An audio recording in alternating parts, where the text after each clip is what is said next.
Hello friends, we are here to study strategic management. Before I introduce this course to you all and start this whole session on strategic management, let me introduce myself to all of you all.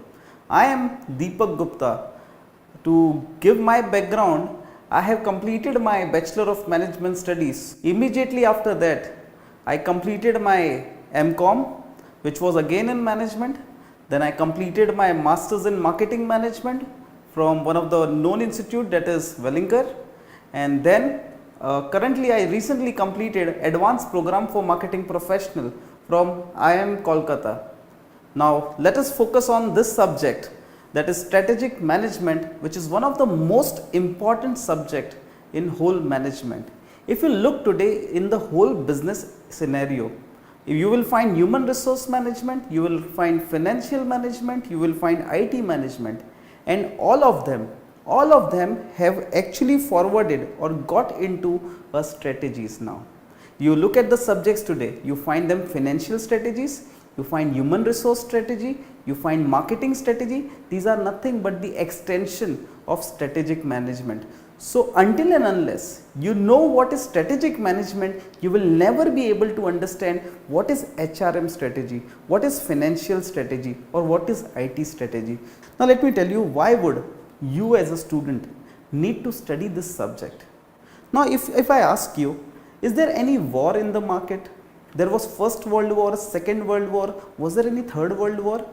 If you look at this, the companies are today fighting among each other. The Pepsi has got a war with Coca-Cola today. Rin has actually waged a war against Tide in the local market. So strategy is nothing but to remove a competitor from the market. And how do you remove a competitor from the market? By building up great strategies. So this subject is going to be a very important subject, how companies are doing or placing their strategies in the market. What are we going to study? This is chapter number 1, and what are we as a student gonna study or learn after we complete chapter number 1? So after you watch this chapter number 1 video, what are your fundamentals which will get clarified? And these are: describe the historical development of strategic management and business policy in the world and in India. So not only about India we are going to study, you will see many examples which are international in nature. Discuss the likely future developments in the field of strategic management. Okay, strategy is this today, what it is going to be in future, that is your second objective. Explain the concept of strategy and its limitations. So are strategies always good, or at times strategy fails as well? Yes, many companies have failed in their strategy. So what are the loopholes? What are the limitations of any strategy? Describe the process of strategic decision making. So what is the decision making process as far as strategic management is concerned? Describe the various schools of thought. There are various schools since 1950s till 2010. There has been so many numbers of schools, and those schools, what were their thought related to strategic management is what we will study today. Describe the strategic management process. So we will begin our first step in this first chapter itself. That is nothing but discuss the strategic management process. So at the end of the session, you will definitely know what is the management process for strategy formulation. This is introduction to strategy. We are going to study this chapter in more detail when it comes to what is strategy, what people think about strategy, how it has derived from, what is the history of strategy. That is what we are going to cover in this chapter, introduction to strategy. What is this business policy? Every business needs a paperwork. That is nothing but the policies that we all are having for understanding the whole business. That is nothing but the business policy. Now what is this business policy? The study of the function and responsibilities of senior management. As a company grow, there are top level management, middle level management, and lower level management. So what is the policy of the top level management? The crucial problems that affects the success in total enterprises. Every business has got some of the important products which give them huge profits in the market. So what are the main things which are there which improves the overall profitability of the company? And the decisions that determine the direction of the organization and shapes its future. So what are the things which will change the future of the company? How would a company change its future? The company would change its future only by increasing the profit. The problems of policy in business, like those of policy in public affairs, we have seen lot many policies which was implemented by government of India which have failed.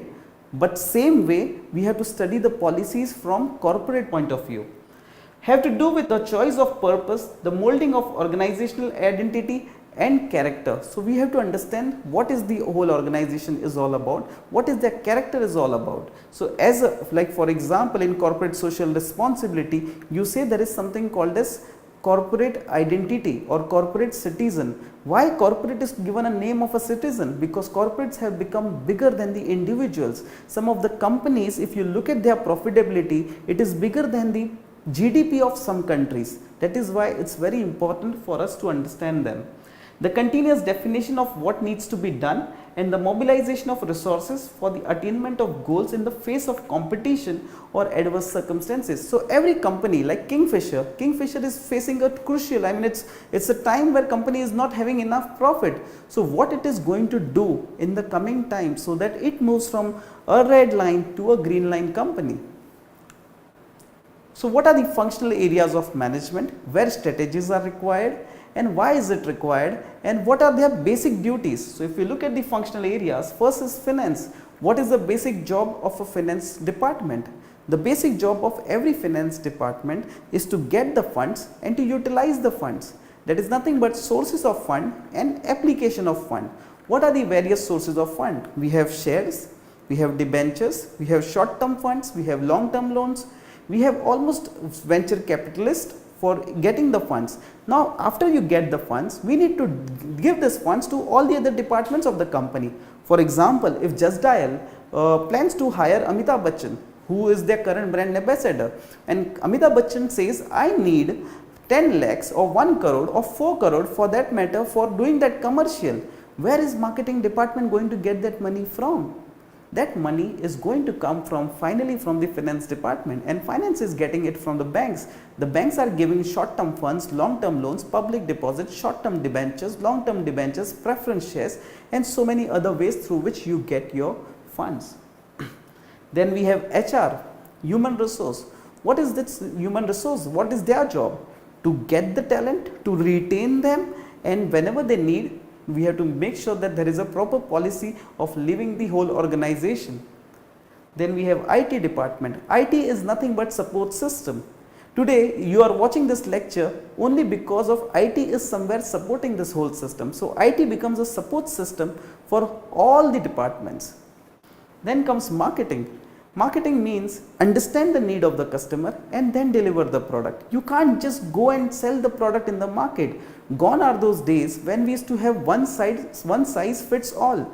Today every customer wants a customized product. That is the reason when you go to Subway, they give you a different sub sandwich, or you can say I need this and I don't need this. Why is this happening in Subway? The reason is very clear. The marketing is all about understanding the need of the customer and then delivering, and customer wants a customized product for himself. Then comes production department. Now what is production department? Production department is nothing but which converts your input into an output. How do they convert input into an output? By making use of manufacturing machineries. Yeah, there are machineries which convert those input into an output. What is an input? Raw material is an input. What is an output? Finished goods is an output. Then we have logistics. Have you ever ordered a cake for yourself? And if you got that cake, for example, Monginis, we all have heard about this brand in India, right? If you order a cake from Monginis, they always deliver it to you on the day of your birthday. Who is making sure that you get your cake on the day of your birthday itself? Definitely, the department is called as logistics department.